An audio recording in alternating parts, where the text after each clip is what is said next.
उज्जवल Bharat news crime special report पर आप सभी का स्वागत। नमस्कार, उज्जवल भारत न्यूज की क्राइम विशेष स्टोरी में आप सभी का स्वागत है। अहमदाबाद के वस्त्राल में बनी एक क्रूर घटना। एक प्रेम में पागल पड़ोसी लड़के ने अपनी सास की मौजूदगी में महिला की आंतें निकाली है। प्राप्त जानकारी के अनुसार अहमदाबाद के रामपुर इलाके में भोलेनाथ सोसाइटी में रहने वाली अंकिता प्रजापति नामक विवाहित महिला के घर में घुसकर अशोक पटेल उसके घर में घुसा और उस समय मृतक की सास घर पर मौजूद थी। ब्यूरो रिपोर्ट विक्रम सिंह झाला के साथ मुख्य समाचार मंडळ। नमस्कार। ત્યારબાદ એમના પરિવારજનોની પૂછપરછ કરતા એવી હકીકત જાણવા મળેલી હતી કે જે મરણ જનાર બેન છે તેઓને અશોક પટેલ નામનો વ્યક્તિ છે એમના સાથે પ્રેમ સંબંધ હતો અને એ લોકો અગાઉ જ્યાં આગળ સોસાયટીમાં જોડે રહેતા હતા ત્યાંથી તેઓ લોકો બંને એકબીજાના કોન્ટેક્ટમાં હતા। આ દરમિયાન બંનેના પરિવાર વચ્ચે બી અવારનવાર માથાકૂટ થતી હતી।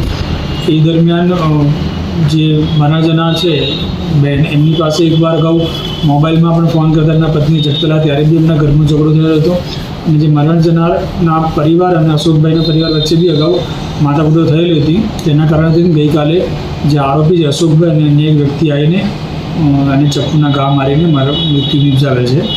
જે આરોપી છે એને પોલીસ હસ્તગત કરેલો છે અને એને અરેસ્ટ કરવાની કાર્યવાહી ચાલુ છે। સાહેબ, કારણ શું સામે આવી રહ્યું છે? આરોપીનું શું કહેવું છે? કેટલા સમયથી બંને વચ્ચે રિલેશન હતા નહોતા? યુવક એક બાજુથી એને પરેશાન કરતો હતો, એ પ્રેમમાં કે હકીકત શું?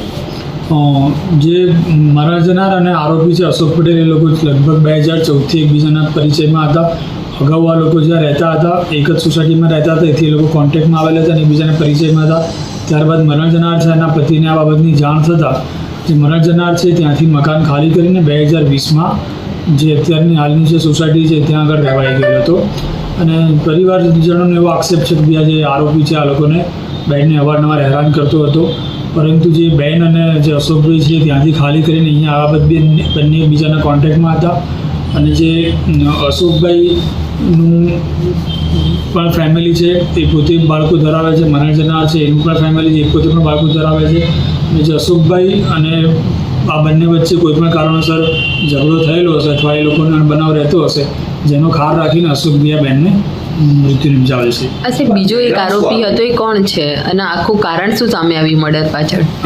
જે બીજો આરોપી છે અશોકભાઈ પોતાની જોડે લઈને આવેલા હતા એની પાછળ બેઠેલો હતો।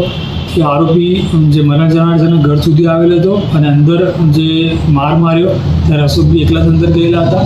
એ બહાર ઊભો હતો અને ત્યારબાદ જે મર્ડર કરીને આવે છે ત્યારબાદ પાછળ અશોકભાઈની જોડે જાય છે। આરોપીને બી હસ્તગત કરીને પૂછપરછ ચાલુ છે કે ભાઈ એ જોડે કેવા કારણથી આવેલો હતો અને આ બાબતમાં એનો શું રોલ છે। સાહેબ, આરોપીનું બેકગ્રાઉન્ડ શું? જે આરોપી ત્યાં વસ્ત્રાલમાં જ રોજ રહે છે એની વિરુદ્ધમાં પ્રોહિબિશનના ગુના નોંધાયેલા છે, દારૂ પીધેલાના પણ એની વિરુદ્ધમાં ગુના નોંધાયેલા છે અને અન્ય કોઈ એની હકીકત જાણવા મળી નથી।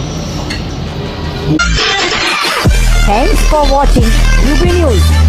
Like and comment and don't forget to subscribe for latest updates. Subscribe our channel.